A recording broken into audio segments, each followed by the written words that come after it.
ঢাকা ইউনিভার্সিটির সি ইউনিটের কাঙ্ক্ষিত রেজাল্ট এখন যেন গলার কাটা হয়ে বেরিয়ে আসে।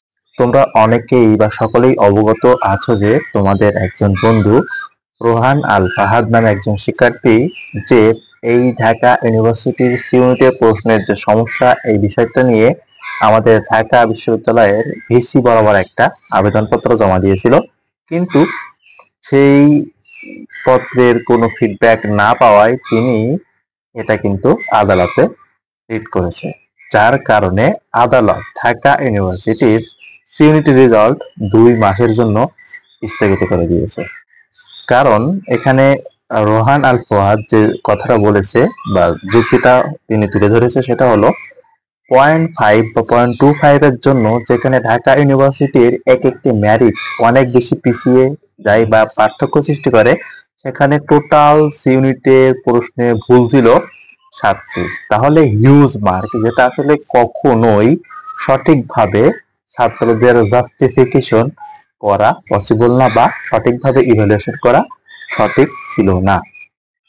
আদালতে যখন এই বিষয়গুলো তুলে ধরা হয় তখন ঢাকা ইউনিভার্সিটির পক্ষে একজন আইনজীবী এখানে তিনটা ওয়েতে এইটার সমাধান দেওয়ার চেষ্টা করেছেন, কিন্তু কোনোটাই আদালত গ্রহণ করেনি। কেননা কোনোটাই আসলে যৌক্তিক না। কেননা আমি আগেই বললাম যে 0.25 যেখানে মানে ম্যারিটের পার্থক্য সৃষ্টি করে, সেখানে তারা 7টা প্রশ্ন ভুল করছে একটা সেটে। এটা আসলে কেমন একটা, যার কারণে আসলে আদালত নিজেই 2 মাসের জন্য বন্ধ করে দিয়েছে ঢাবির সিইউনিটি রেজাল্টের ফলাফল।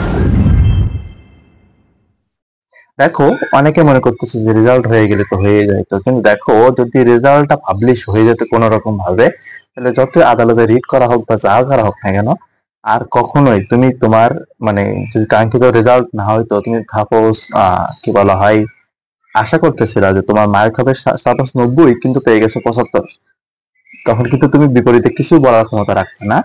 এজন্য দেখা যেত যে কি যারা ভালো পরীক্ষা দিয়েছে তাদের কি মেরিট আসেনি, আবার যারা অনেক খারাপ পরীক্ষা দিয়েছে দেখা যায় তাদের মেরিটটা চলে আসছে। কেননা প্রশ্ন 7টা প্রশ্ন মানে কি 7 মার্ক, যেটা পার্থক্য বললে ভুল হবে, হিউজ ডিফারেন্স কিন্তু ক্রিয়েট করে। ঠিক আছে, এই যে আমাদের রোহান আল ফুহাদ যে আসলে এই যে কাজটা করছে, আমি মনে করি একটা পালোয়ানের মতো কাজ করছে। আসলে সে দেখিয়েছে যে আসলেই যেখানেই প্রতিবাদ করা দরকার আসলেই তোমাদের করা উচিত। এক মাহাদি বলতেছো যে ভাইয়া যে আমি তো এখন পড়ার টেবিলে বসলে কান্না আসতেছে, আসলে বাস্তবতা। কেননা তোমরা যে আসলে ঢাবি কিন্তু লাইফে একবারই, তাই না, অন টাইম না ঢাবি, এবার একবারই যদি গজায় মিলের আশ্রয় দিয়ে রেজাল্টটা পাবলিশ কোনো মতে করে দিত বা করে দেয়, তাহলে কিন্তু এই আফসোস আমার সারা জীবন বয়ে বেড়াতে হবে। তার চেয়ে যদি 2 মাস সময় নিয়ে বা একটা নির্দিষ্ট সময় পরে বা যেহেতু ঈদের ছুটি ঢাবি খুব দ্রুত বন্ধ হয়ে যাবে, এরপরে যদি একটা সঠিক সলিউশন দেয় কিংবা আবার পুনরায় পরীক্ষা নেয়, তাহলে কিন্তু আশা করি দ্বিতীয়বার আর সেই ভুলগুলো হবে না। মাহাদি যে বলতেছে আসলে কান্না আসতেছে, এটা আসলে বাস্তবতা। কেননা এত কষ্ট করে তুমি পড়ালেখা করছো, এত স্বপ্ন নিয়ে তুমি পরীক্ষা দিয়েছো, পরীক্ষা একটা হয়েছে, এখন সেই পড়াগুলো তো আবার পড়া লাগবে, প্লাস তোমাকে এমন একটা মেন্টাল প্রেসারেতে রাখছে তুমি পারতেছো না ঘুমাইতে, না পারতেছো খাইতে, তোমার মাথার ভেতরে একটাই বিষয় বারবার রিকল করতেছে, রেজাল্ট কবে দিবে, রেজাল্ট কবে দিবে, আমার কি হবে আমার। এইভাবে যদি আসলে চলতে থাকে তাহলে কিন্তু আসলেই, কারণ এই বিষয়টা কিন্তু মেন্টালি মানুষকে সিক করে ফেলে, তাই না? এজন্য কি বলবো, তোমরা অন্যান্য বিশ্ববিদ্যালয়ের জন্য আপাতত পড়তে থাকো।